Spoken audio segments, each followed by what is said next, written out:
बहू, अरे ओ कविता बहू, कहाँ हो? क्या हुआ मालकिन? अरे रेखा, मैं कविता को बुला रही हूँ, जाने किस कोने में घुस जाती कि सुनती नहीं है। वो बिट्टू को सुला रही है ना, आप बताइए, मैं आपका काम कर दूंगी। अरे रेखा, तू तो हमारा काम हमेशा करती है, कभी मेरी बहू को भी कुछ काम करने दे।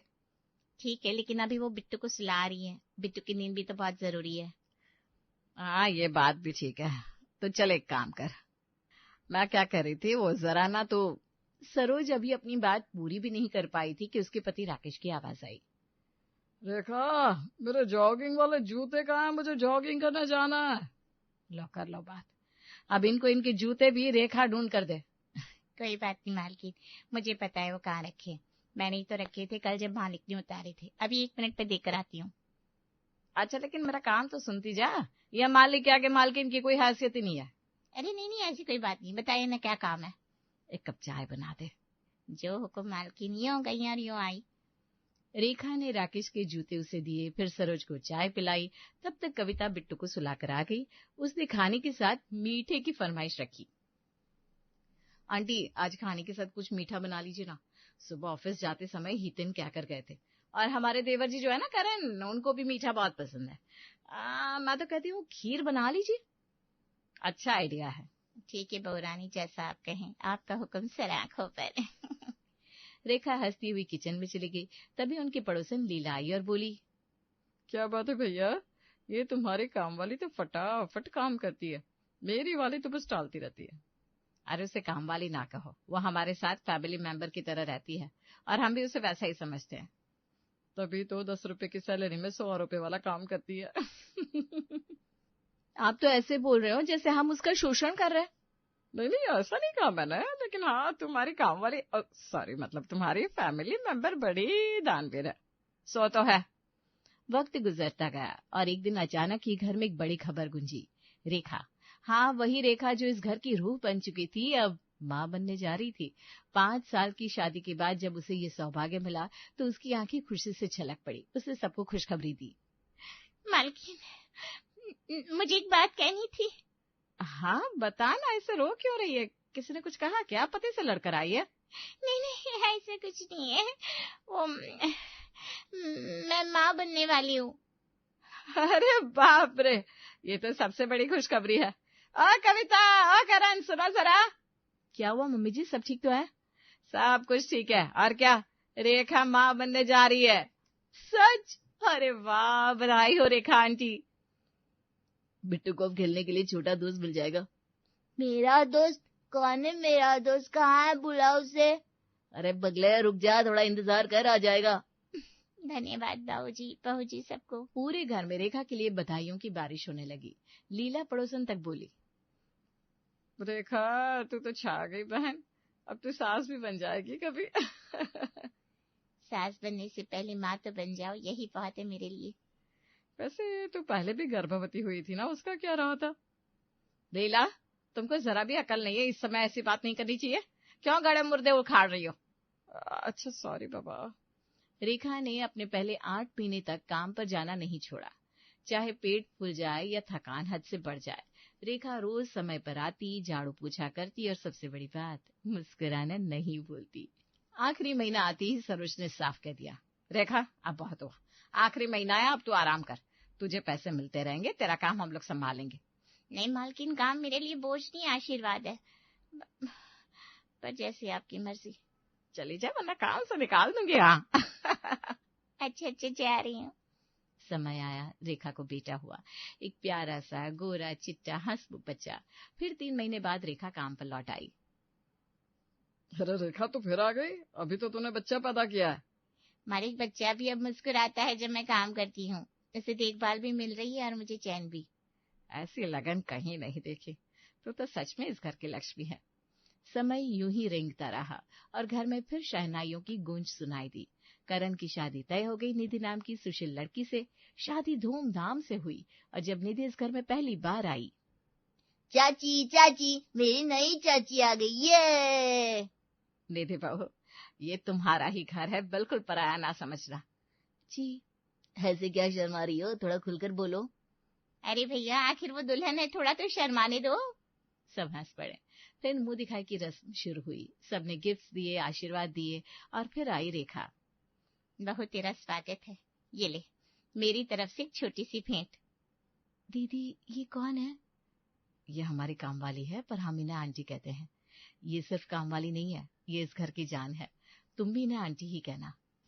क्या कमाल का परिवार है, काम वाली को भी कितना सम्मान देते हैं, और ये औरत, इन्हें देखो कितनी आत्मीयता से मुझे गिफ्ट दे रही है। रेखा और निधि की भी खूब जमी। निधि भी रेखा को आंटी कहने लगी, और ना सिर्फ कहने लगी बल्कि मानने भी लगी। अरे मुझे मायके जाना है, लेकिन बिट्टू को स्कूल से कौन लाएगा, निधि से कहूँ क्या?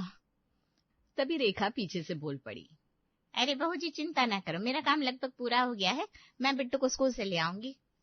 नहीं नहीं आंटी, आप भी थक जाती होंगी, ये तो। बिट्टू मेरा भी तो बेटा है, बस समझ लीजिए मेरी गोदी का एक और फूल है। अरे पर आपको अपना बच्चा भी तो देखना होगा। वो अपने पापा के पास है, आप बेफिक्र हो जाइए। और हुआ भी वही। रेखा समय पर स्कूल पहुंची। बिट्टू दौड़कर उसकी गोद में आया। रेखा ने उसे अपनी ममता की छांव में छुपा लिया। कविता ने जब लौटकर देखा कि बिट्टू पेट भर खा चुका है, हंस रहा है और रेखा उसे कहानी सुना रही है, तो उसकी आंखें नम हो गई। माँ जी, ये औरत इस घर की असली देवी है। हाँ बहू, रेखा नहीं होती तो ये घर भी सिर्फ ईंट पत्थर होता। एक सुबह का समय था। घर के आंगन में धूप खिल रही थी, लेकिन सरोज के चेहरे पर शिकन थी। वो बार बार माथा पकड़कर बैठ जाती। धीरे धीरे उसका शरीर कांपने लगा, पसीने की बूंदें झलकने लगी। राकेश, शीतन और करण किसी जरूरी काम से बाहर गए हुए थे। कविता बिट्टू को सुला रही थी और निधि मायके गई हुई थी। ऐसे में घर में बस एक ही इंसान था जिसने उस दिन घर नहीं छोड़ा, वो थी रेखा। मालकिन, ये आपको क्या हो रहा है? अरे बाप रे, माथा तो तप रहा है, सांस भी तेज चल रही है। रेखा, लगता है कुछ ठीक नहीं है। हे भगवान, अब क्या करूं, कोई है भी नहीं इस घर में। रेखा ने बिना कुछ सोचे समझे सरोज को सहारा देकर उनके कमरे में पहुंचाया, पानी पिलाया, माथे पर ठंडी पट्टी रखी, बगल की डॉक्टर शर्मा को बुलाया जो पड़ोस में ही रहती थी। अच्छा किया रेखा, समय पर बुला लिया। इनका बीपी बहुत लो है, देखभाल की जरूरत है। डॉक्टर दीदी आप बस दवा बता दीजिए, बाकी मैं सब संभाल लूंगी। पूरी रात रेखा ने एक माँ की तरह सरोज की सेवा की। दूध गर्म किया, टाइम पर दवाई दी, हर आधे घंटे में उठकर हालचाल देखती। न खुद सोई न कुछ खाया। अगली सुबह जब राकेश, हितेन और करण वापस लौटे तो जो देखा वो देखकर हैरान रह गए। सरोज, क्या हाल बना रखा है? माँ ठीक तो है? क्या हो गया था? हाँ ठीक हो। अब सब ठीक है मालिक, मैंने देखभाल कर ली, अब आप लोग चिंता मत कीजिए। अरे रेखा आंटी, आपने अकेले ये सब? काम वाली हो ना, काम मेरा धर्म है। सरोज की आंखों में आंसू भर आए। उन्होंने रेखा को गले लगाया और अपनी अलमारी से एक नई सिल्क की साड़ी निकाल कर लाई। ये लो रेखा, मेरी तरफ से। इस साड़ी में भगवान बसते हैं। तूने जो किया वो कोई नहीं कर सकता। मालकिन, सेवा के बदले इनाम नहीं चाहिए, बस दुआ चाहिए। पूरा घर भाव विवल हो गया। लेकिन ये सिलसिला यहीं नहीं रुका। कुछ दिन बाद, अरे ये हलवा बनाया था मम्मी के लिए, लेकिन अब तो निकलने का समय ही नहीं बचा, क्या करूं? आप चाहें तो मुझे दे दीजिए बहू जी, मेरा घर भी उधर ही पड़ता है, मैं पहुंचा दूंगी। पर आपका घर तो हमारे घर से पहले ही है। अरे तो क्या हुआ, सेवा का रास्ता छोटा बड़ा नहीं होता, बस नियत होनी चाहिए। हे भगवान, कितनी दरिया दिल औरत है ये। रेखा ने हलवा सही सलामत निधि के मायके पहुंचा दिया। आंटी अब सच में सुपर वुमन है, हर काम, हर जगह, हर समय मौजूद। नहीं बहू, मैं बस इंसान हूँ, बस दिल से काम करती हूँ। फिर एक दिन रेखा अपने गांव से लौटी और आते ही बोरी में कुछ लेकर आई थी। अरे देखो सब लोग क्या लाई हूँ, ये रहे गांव के गोंद के लड्डू, मक्की की रोटी और आम के अचार। अरे इतनी सारी चीजें? हाँ, ये तो कुछ ज्यादा ही हो गया। कविता और निधि दोनों थोड़ी असहज हो गई। उन्हें लगा अब रेखा जरूरत से ज्यादा घर की बनने लगी है। इसी दौरान लीला भी आई। अरे सरोज, मैंने तो अपनी नौकरानी को सावन के अवसर पर मिठाई और साड़ी दी है, त्योहार में दिल बड़ा करना चाहिए ना। सही कहा आंटी, पर सभी नौकरानियां वैसी कहाँ होती है। तभी रेखा मिठाई का डिब्बा लेकर आई। ये लीजिए, ये सावन स्पेशल पेड़ा है, हमारे गांव में बनता है, सबको बांटने लाई हूँ। सरोज तो खुश होकर पेड़ा लेने लगी, पर कविता और निधि का चेहरा उतर गया। उन्हें लगा जैसे उनकी नौकरानी ने उन्हें लीला आंटी के सामने नीचा दिखा दिया। देखा आपने, अब ये तो मिठाई बांट रही है, लीला आंटी के सामने हमारी इज्जत मिट्टी में मिला दी। हाँ, ये काम वाली है या सुपरस्टार, हर चीज में घुस जाती है। अब तो कुछ करना पड़ेगा। हमें ना इसकी जरा बेइज्जती करनी होगी, तभी समझेगी अपनी हद। रेखा की ममता, मेहनत और निस्वार्थ सेवा ने पूरे घर को अपना बना लिया था, लेकिन अब उसी घर में दो दिलों में संदेह, ईर्ष्या और अपमान के अंकुर फूटने लगे थे। कविता और निधि दोनों को अब रेखा की अच्छाई दिखावा लगने लगी थी।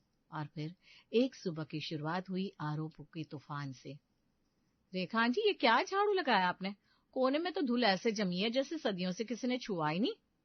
अरे बहू, मैंने तो पूरे घर में।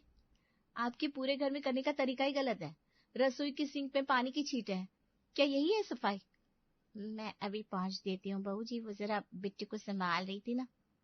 बहाने मत बनाइए, अब उम्र हो गई है आपकी, शायद अब काम नहीं होता होगा आपसे। रेखा की आंखें डबडबा गई, लेकिन उसने कुछ नहीं कहा। सिर झुकाकर काम में लग गई। लेकिन तूफान थमा नहीं था। अगले दिन फिर वही हुआ। ये क्या चाय बनाई है पानी पानी से? दूध डाला भी था या सिर्फ रंग डाल दिया? और रोटी देखो, जले हुए हिस्से काटने तक की जहमत नहीं उठाई आपने। अब हम लोग क्या जला खाना खाएंगे? मैं दूसरी बना देती हूँ बहू। रहने दीजिए, अब बनाने का नाटक मत कीजिए। और सुनिए, अब रोज इसी तरह की लापरवाही हुई तो अच्छा नहीं होगा। माफ कर दीजिए, मैं कोशिश करूंगी। रेखा की आंखों में आंसू भर आए थे, लेकिन उसने फिर भी कुछ नहीं कहा। चुपचाप काम किया और उसकी नम आंखों से घर के हर कोने को संवारा। लेकिन अब कविता और निधि को उसकी चुप्पी पर भी शक होने लगा। ये औरत 2 बार बेइज्जती की, लेकिन टस से मसी नहीं हुई। कहीं इसको कोई लालच तो नहीं है? हाँ, मैं भी यही सोच रही थी। शायद सोचती हूँ कि इतने साल काम किया है, अब कुछ मिलेगा, प्रॉपर्टी में नाम, पैसा, पता नहीं क्या क्या सोच रही हो। इससे पहले कि ये हमारे घर की बेनिफिशियरी बन जाए, इसे बाहर निकालना ही ठीक होगा। और फिर दोनों पहुंची सरोज के पास। मम्मी जी, हमें आपसे बहुत जरूरी बात करनी है। हाँ हाँ, कहो बहू। हमें लगता है अब रेखा आंटी को हटाने का समय आ गया है। क्या? हटाने का? पर क्यों?